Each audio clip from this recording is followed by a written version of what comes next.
The snow fell softly over the glass tower in downtown Chicago, blanketing the city in quiet white on Christmas Eve.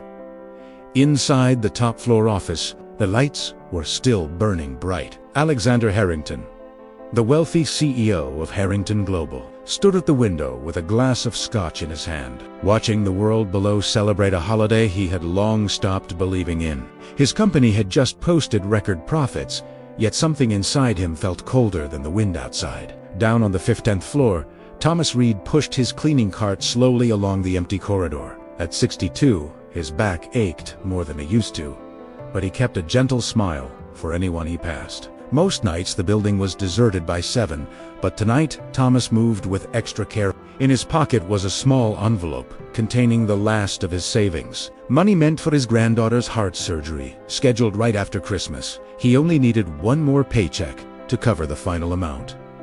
One more day. Alexander had decided weeks ago that the cleaning contract would be terminated at year-end to cut costs. Profits looked better on the quarterly report when overhead was trimmed and janitorial services were an easy target. He called his assistant and asked her to deliver the news personally. She hesitated, then agreed. At 9:30 that evening, she found Thomas polishing the boardroom table that no one would use until January. "Mr. Reed," she began, her voice trembling slightly. "I'm so sorry, but the company is letting the night cleaning crew go, effective tonight. Your final check will be mailed next week." Thomas stopped moving the cloth in slow circles. He looked up with kind, tired eyes and nodded once. "I understand," he said quietly. "Thank you for telling me yourself." Most folks would have just left a note. The assistant felt her throat tightened. She fled before tears came. Word reached Alexander moments later that the termination had been executed. "Good," he muttered, and turned back to the city lights. Another decision made. Another number improved. But Thomas did not leave the building right away. He returned to the executive floor one last time to empty the trash in the corner office. The door was open. Alexander was still there, reviewing spreadsheets on his monitor. Thomas knocked gently on the frame. "Mr. Harrington," he said, "I just wanted to say thank you for the years I've worked here. You've been fair, and I've always been proud to keep this place clean for you." Alexander barely glanced up. "Thomas, isn't it? Look, I'm sorry about the timing, but business is business. Merry Christmas."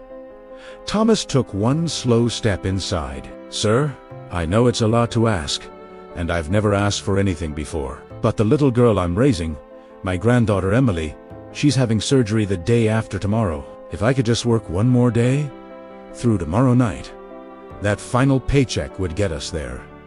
I just need one more day." Alexander finally looked at the man, really. Thomas stood in his worn gray uniform, snow melting from his boots onto the carpet, hands folded respectfully in front of him. Something in the older man's eyes made Alexander's chest tighten. An unfamiliar ache he quickly pushed away. "One more day won't change the budget," Alexander replied, voice clipped. "The decision is final. Security will see you out." Thomas lowered his head. "I understand," he whispered. "God bless you anyway, sir." He turned and walked toward the elevator, each step slower than the last. The envelope in his pocket suddenly feeling far too light. Alexander stared at the empty doorway long after Thomas disappeared. The room felt heavier. He told himself it was nothing, just another hard choice in a lifetime of hard choices. He finished his drink and reached for his coat. It was time to go home to a mansion that would be silent, except for the hum of expensive appliances. As the private elevator descended, the building's Christmas tree glowed in the lobby, its multicolored ornaments reflecting on polished marble. Alexander stepped out and nearly collided with a small figure bundled in a red coat. A little girl, no older than 7, looked up at him with wide blue eyes and oxygen tubes tucked gently beneath her nose. "Are you the man who sent my grandpa home?" she asked in a voice so soft it barely carried over the quiet music. "Alexander Frosi." Alexander looked down at the child, her small hand gripping a worn teddy bear that had clearly been loved for years. The oxygen tubes were so delicate against her pale cheeks, and her eyes held a quiet knowing far beyond her age. Behind her stood Thomas, hat in his hands, face lined with worry and apology. "Grandpa," the little girl said softly.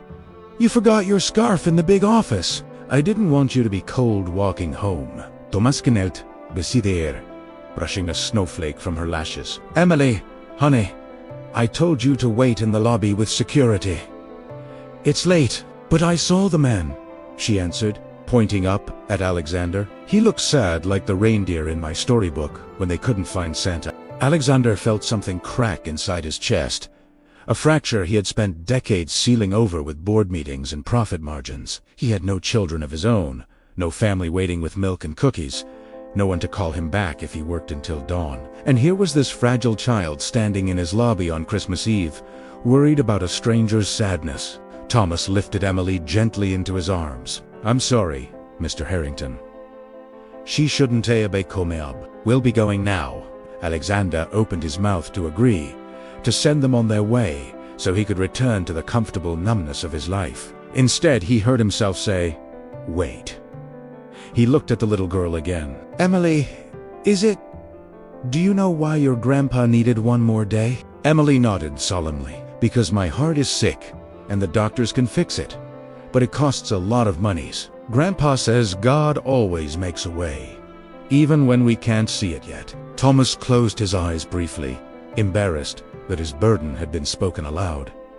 "Sir, she doesn't understand how these things work. Please, we'll manage." Alexander felt the years of calculated distance slipping away.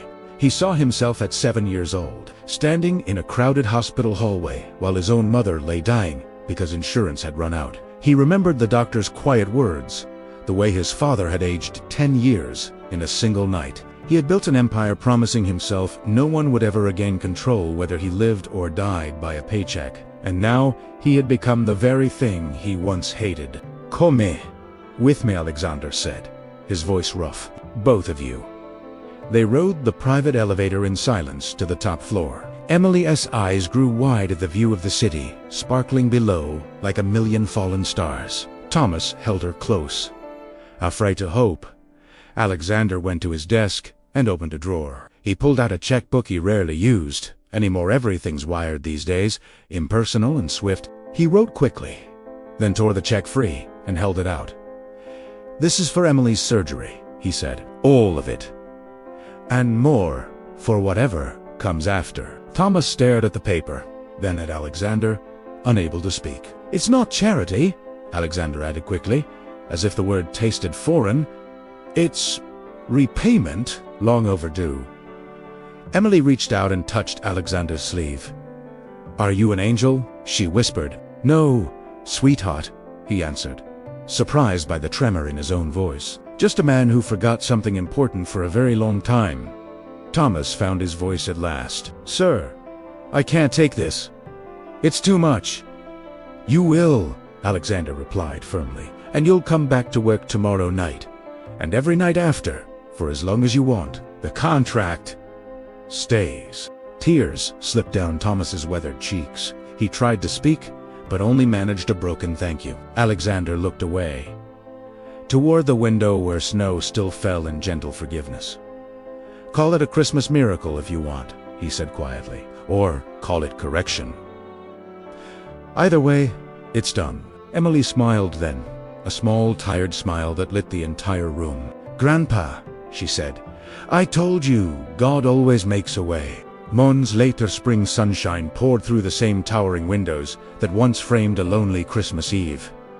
Alexander stood at the glass again, but this time a small hand slipped into his. Emily, now running and laughing without the oxygen tubes, tugged at his sleeve. "Mr. Alex, look what Grandpa and I made for you," she said, holding up a crayon drawing of 3 stick figures under a bright yellow sun. One figure wore a suit and a huge smile, another a janitor uniform, and the smallest had a red heart drawn over her chest. Alexander knelt so they were eye level. "It's perfect, Emily.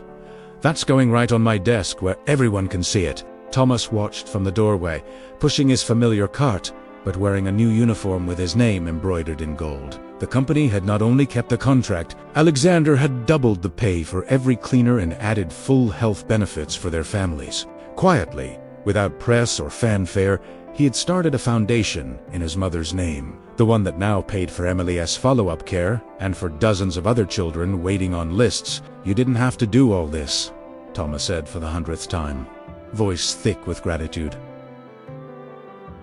Alexander shook his head. Primera, did, fu. The only question was whether I would listen when Grace finally spoke loud enough. Emmeline hugged him around the neck, her small arms strong and sure.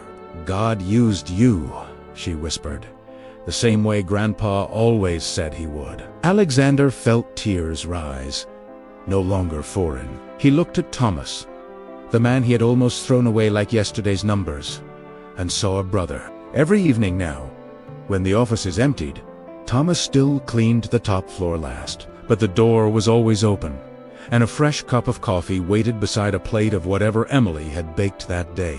And sometimes they talked about big things. Forgiveness, second chances, the way a single moment can bend a whole life toward light.